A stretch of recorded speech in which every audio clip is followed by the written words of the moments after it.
Hi all, welcome back. In this video, we will see the VLOOKUP function in MS Excel. If you are new to this channel, please hit the like button and subscribe to our channel. Here we have a table containing the product name, quantity, region, and sales. I want to find the sales with respect to this product name. Let's go. Type equals to VLOOKUP, lookup value, comma, select this table, comma. I want to find the sales.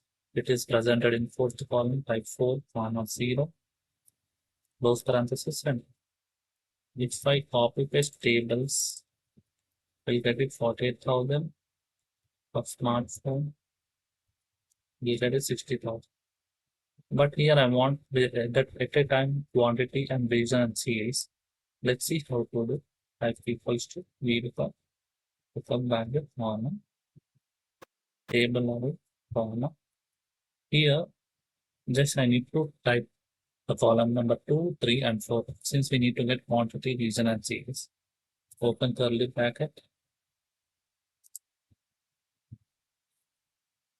Type 2, 3, 4, curly bracket, comma, 0, close parenthesis, enter. Now if I type copy paste smartphones, we'll get details entire smartphones. If I copy paste monitor, we get it entire details of monitor.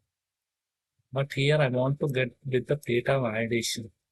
First we need to create a data validation with respect to this product names. Just select this cell and press Alt A B B. Select this list from this drop down. And from this, select this list of product names. Click on OK. Now the drop down was cleared. I want to do a VLOOKUP here. I need same lookup value, comma. Just copy, just select the table array, comma. I want to get the sales column 4, type 0, look and standard. Now from here itself, you can select the product names so that it will fetch the sales with respect to this product names. If you like this video, please don't forget to like, share, and subscribe. Thank you.